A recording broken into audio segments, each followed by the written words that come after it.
في القرن الماضي في بريطانيا حصلت جريمة من أشهر وأغرب القضايا وقتها، قضية قتل الأمير علي فهمي في واحد من أفخم الفنادق هناك، فندق سافوي.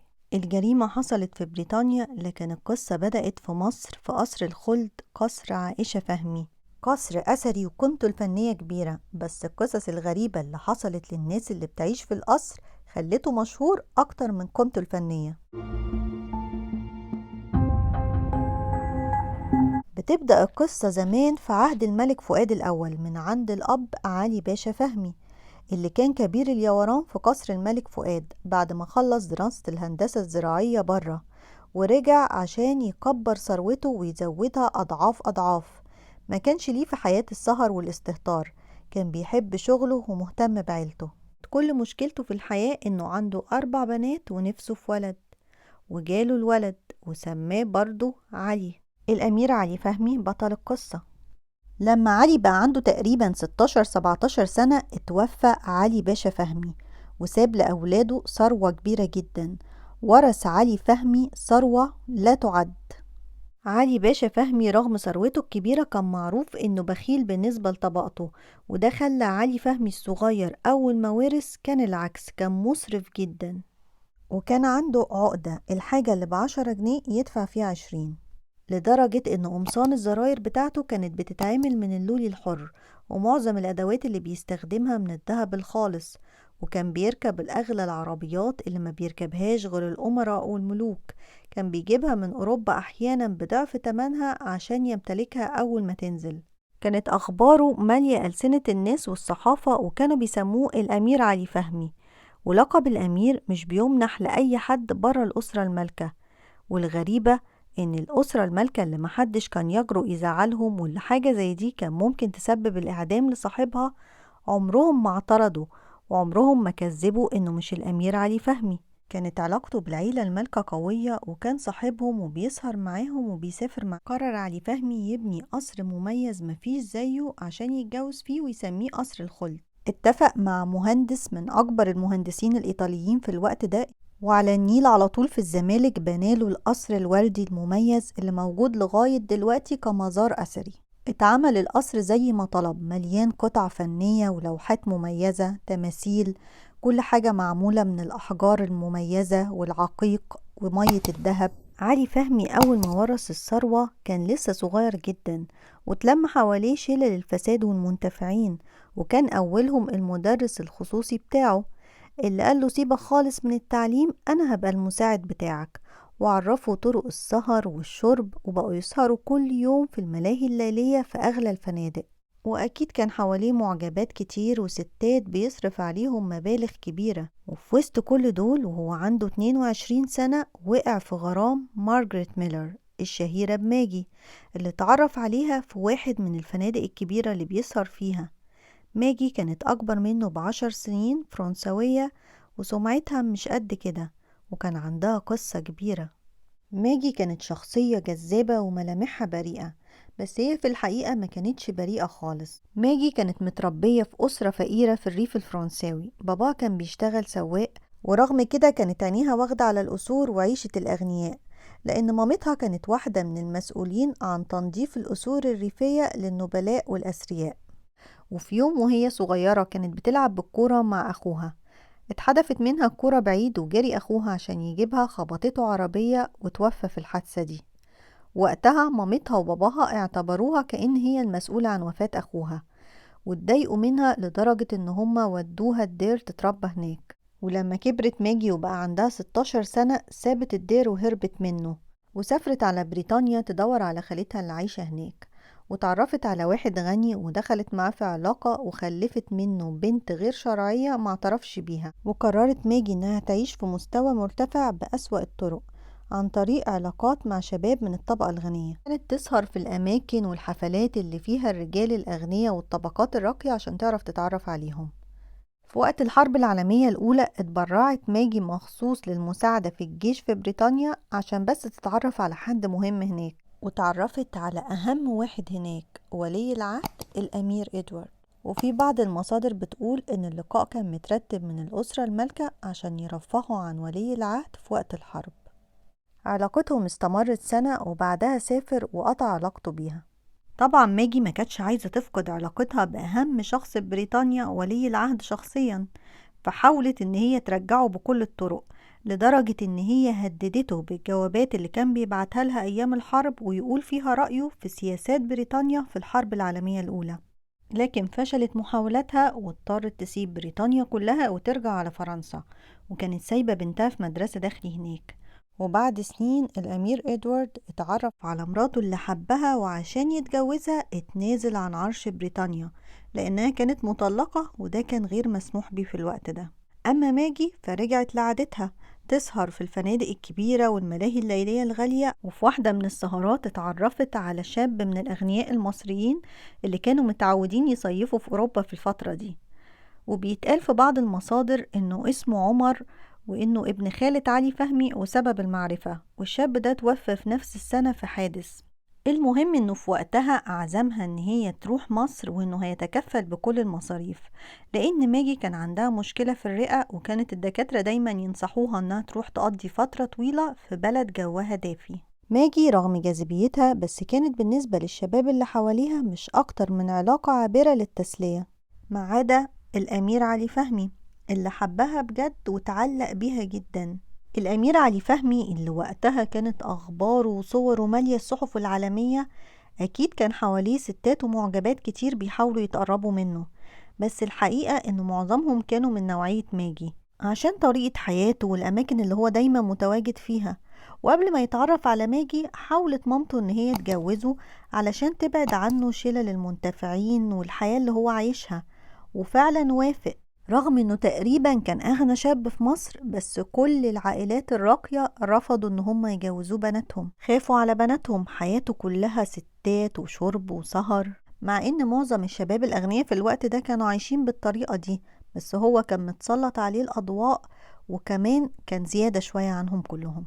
المهم انه حب ماجي قوي وما قدرش يعيش من غيرها، وسافر وراها على فرنسا، وبعد شوية طلب منها الجواز واتجوزوا مدني في فرنسا سنة 1922. وبعد شهور طلب منها ان هي تنزل مع مصر تشهر اسلامها هناك ويتجوزها شرعي، وراحوا وسماها منيرة على اسم مامته. وحضر علي فهمي القصر الوردي او قصر عائشة فهمي لماجي او منيرة عشان تعيش فيه.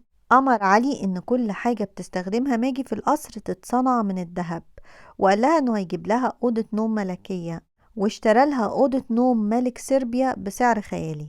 وسفرها علي فهمي أوروبا تختار من أغلى المحلات التحف والمفروشات اللي تحب تحطها في القصر، وكمان اللبس بتاعها، واشترى لها مجوهرات بأكتر من 200 ألف جنيه، يعني بما يساوي دلوقتي مئات الملايين، زي الأميرات اللي بجد وأكتر. وكان لقبها وقتها في المجتمع وفي الصحافة الأميرة منيرة فهمي، والغريبة إن فضل لقب الأميرة يسبق اسمها بعد كل اللي حصل لغاية آخر يوم في عمرها. المهم بعد كل ده وبعد فرح أسطوري اتعمل لها، دخلت قصر الخلد اللي ملوش مثيل، وأول يوم ليها فيه كان يوم تعيس جدا. علي فهمي في الوقت ده كان شخص سنه صغير، تقريبا كان عنده 22 سنة، اتعرض من وهو عنده 17 سنة لكل أنواع الفتن، شهرة وفلوس، وبيتقال إن إحساس الشخص المحروم من الفلوس بسبب البخل أسوأ بكتير من اللي ما عندوش فلوس أصلا. وكان ملموم حواليه شلل المنافقين اللي محسسينه إنه دايما صح وما بيغلطش أبدا، وشلل المنتفعين اللي عايزينه على طول غرقان في الفساد عشان يستفيدوا من وراه طبعا، أو يمكن هو اللي اختار إنه يسد ودانه عن أي نصيحة من أي شخص مخلص. المهم إن هو تحول لشخص متقلب المزاج، عايز أوامره تتنفذ فورا، وإلا بيبقى شخص عنيف وعدواني. كمان كان مدمن للكحوليات، وبيتقال إنه كان بدأ يشرب بعض أنواع الممنوعات، ودي ما كانتش حاجة منتشرة خالص وقتها. هو كان بيغير على ماجي جدا وبيخاف من تحررها، ورغم ان هما متجوزين بقالهم سنة مدني، بس هي بتقول في مذكراتها ان اول خناقة كبيرة كانت بينهم كانت اول ليلة ليها في القصر بعد ما خلص فرحهم الاسطوري. وتاني يوم الصبح كان علي مجمع كل الخدم اللي في القصر عشان يدي الرجالة منهم تعليمات ان هما ما يتجولوش براحتهم في القصر، وما يروحوش ابدا ناحية اوض النوم اللي فيها ماجي. وهو بيديهم التعليمات لقى ماجي نازلة من على السلم بهدوم نوم مكشوفة خالص، واتخانقوا مع بعض قدام الخدم خناقة كبيرة انتهت بانه ضربها وحبسها في القصر لمدة 18 يوم. وهي كمان كانت شخصية عنيفة ومتمردة، وكانت بتخرج من وراه تشرب وترقص، وكانت متجاوزة في علاقتها مع الرجالة اللي حواليها. وكان بيعرف ويتخانقوا تاني، وعلاقتهم كانت غريبة فيها تجاوز كبير من الطرفين في حق بعض، وبعدها يتصالحوا ويدلعها جدا بالمعاملة وبالهدايا الغالية، ورجعوا يتخانقوا تاني. وفضلوا كده لغاية ما جت الليلة الموعودة بعد 8 شهور قضوهم في قصر الخلد. وفي شهر يوليو سنة 1923 دخلت ماجي تاني بريطانيا، وهي نجمة مجتمع أخبارها مالية الصحف. الأميرة منيرة فهمي والأمير علي فهمي وصلوا يصيفوا في بريطانيا، وحجزوا جناح ملكي في فندق الملوك والأمراء سافوي. أول يومين كانوا بيتفسحوا ويرقصوا ومبسوطين، واليوم التالت يوم 23 يوليو راحوا عشان يتفرجوا على مسرحية بالصدفة اسمها الأرملة الطروب. بعد دقايق من وصولهم الفندق جاري عامل على أوضة ماجي على صوت صريخها، وأول ما دخل لقى علي فهمي ماسكها من رقبتها. أول ما شافه تراجع وقالوا إن هما كانوا بيهزروا، وخرج من أوضتها ومعاه الكلب بتاعها وهو قاعد بيلعبه ورايح على أوضته. العامل ملحقش يوصل آخر الطرقة وسمع صوت ضرب نار، جريوا بسرعة عشان يلاقوا علي فهمي واقع على الأرض، الدم مالي المكان، وماجي ماسكة المسدس وبتقول إن هي اضطرت تعمل كده، أنا كنت بحبه اضطريت أعمل كده.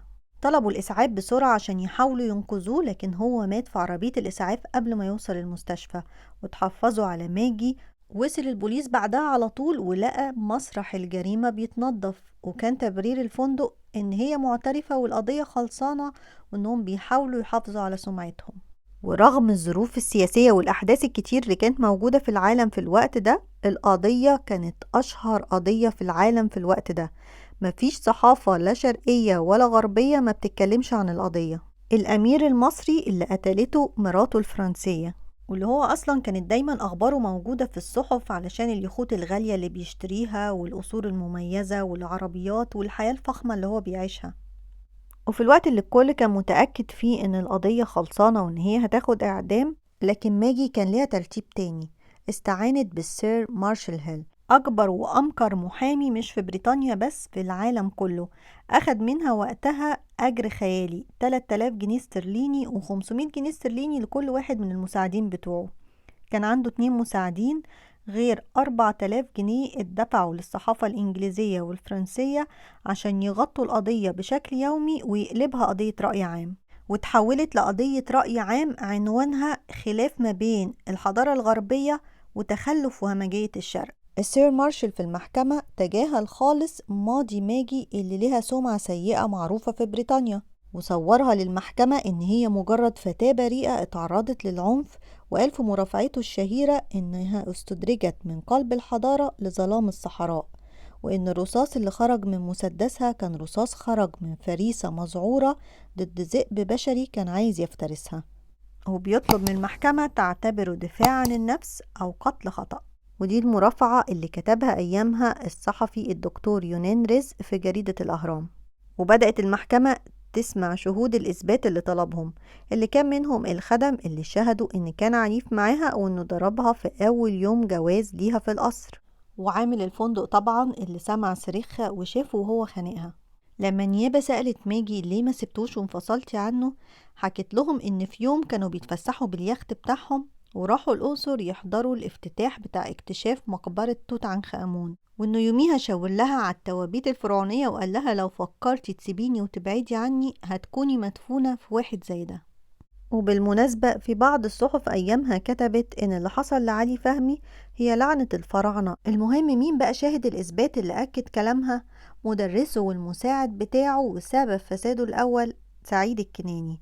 دخل المحكمة وهو متعاطف جدا مع ماجي، وبيقول إن هي كانت بتصعب عليه، وإن علي فهمي كان غيور جدا ومش بيخرجها إلا مع حد من الخدم بتوعه، وكان عنيف معاها من كتر الغيرة، ولأنه كان مدمن كحوليات ما كانش بيقدر يسيطر على نفسه ولا على تصرفاته. والمفاجأة إن اتحكم لماجي بالبراءة ولا يوم سجن واحد. بمجرد ما خلصت المحاكمة أعلنت ماجي إن هي لسه متمسكة بإسلامها وإن هي منيرة فهمي، وده طبعا عشان عرفت من واحد من المحامين إنها عشان تورث جوزها لازم تكون على الديانة الإسلامية. ماجي ما اكتفتش إن هي قتلته وطلعت براءة، رفعت قضية عشان تورثه. وفي عهد الملك فؤاد الأول اتنظرت القضية قدام القاضي الشرعي الشيخ طه لبيب، اللي رفض الدعوة استنادا إلى إن القاتل لا يرث ومارجريت قاتلة، كان لها بس إن هي تقبض مبلغ مؤخر الصداق لأنه بيكون دين على الشخص المتوفي.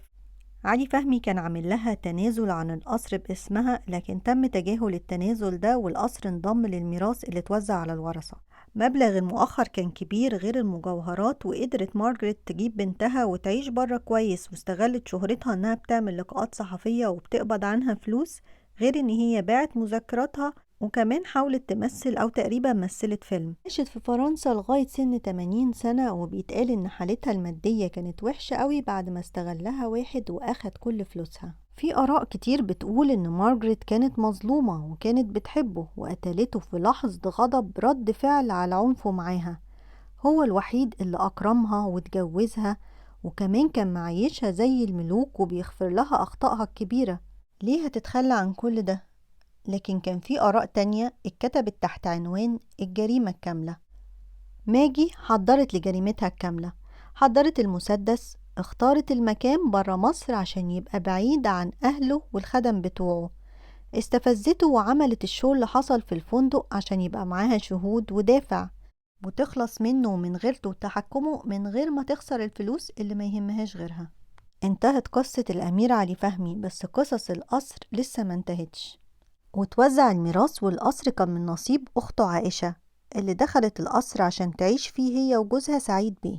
وقتها كان يوسف بيه وهبي من أشهر الفنانين في مصر، ملك المسرح، وكتب يوسف وهبي مقالة بيدافع فيها عن الراجل الشرقي بعد قضية علي فهمي.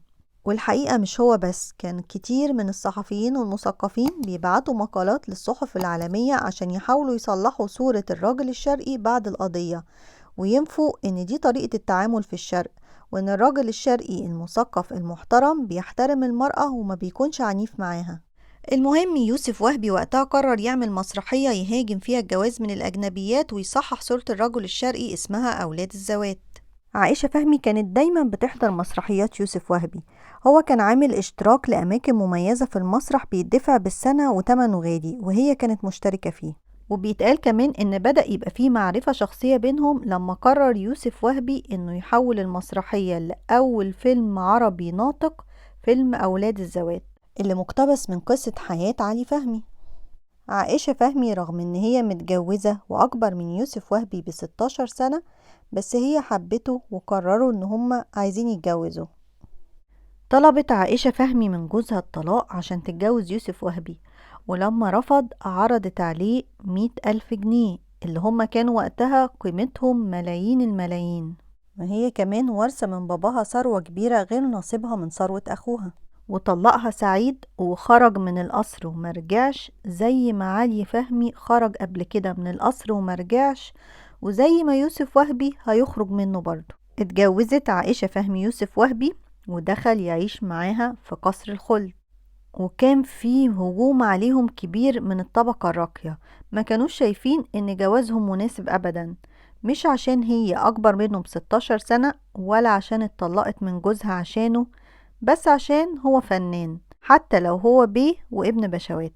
مع ان يوسف وهبي وقتها كانت بيطارده على طول عدد كبير من معجبات الطبقة الراقية. يوسف وهبي كان مغرم بشغله جدا وكان مهتم بيه قوي، وقتها كان بدأ يأسس مدينة كبيرة للفنون، كان مشروع ضخم وكبير ومكلف وحط فيه فلوس كتير.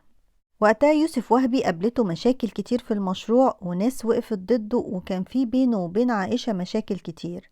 يوسف وهبي كان بيمر بأزمة كبيرة لأنه خسر تقريبا كل فلوسه في المشروع بتاعه، غير خسارته الفنية وهو كان فنان قوي. زادت الخلافات بينه وبين عائشة هانم اللي ما كانتش واقفة جنبه وقتها. في الفترة دي ظهرت في حياة يوسف وهبي واحدة اسمها سعيدة، وبيتقال إن هي كانت قريبة عائشة فهمي. بيقول يوسف وهبي إنه حب سعيدة بجنون، وسعيدة مش بس أكبر منه بكتير وكمان متجوزة وعندها أولاد. واضح إنه كان بيطاردها وهي كمان حبته جدا.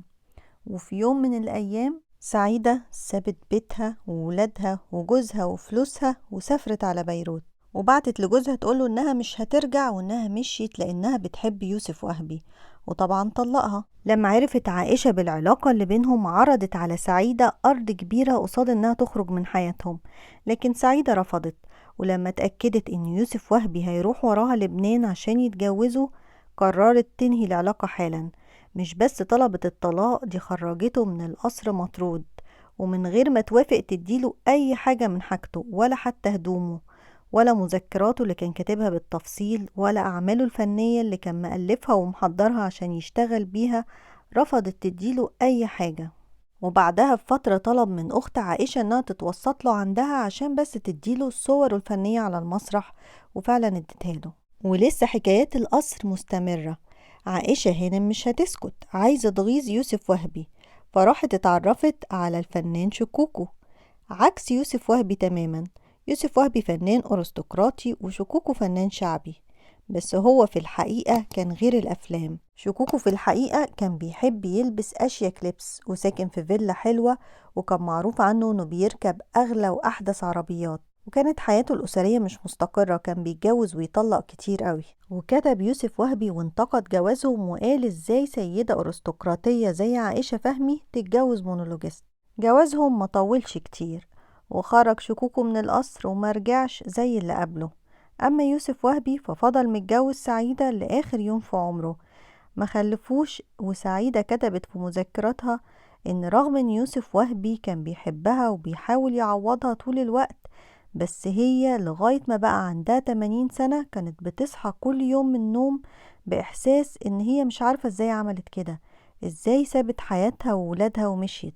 وفضلت عائشة هانم عايشة في القصر لوحدها لغاية ما جه يوم هي نفسها خرجت من القصر وما رجعتش، سنة 1958، لما الدولة قررت إنها تضم القصر لأملاك الدولة. القصر مليان قطع فنية ولوحات وقصص وأسرار وحكايات، وواضح إن القصر مش بيحب حد يعيش فيه، بيحب الزوار وبس. ولغاية النهاردة مفتوح للزيارة كمكان سياحي في الزمالك.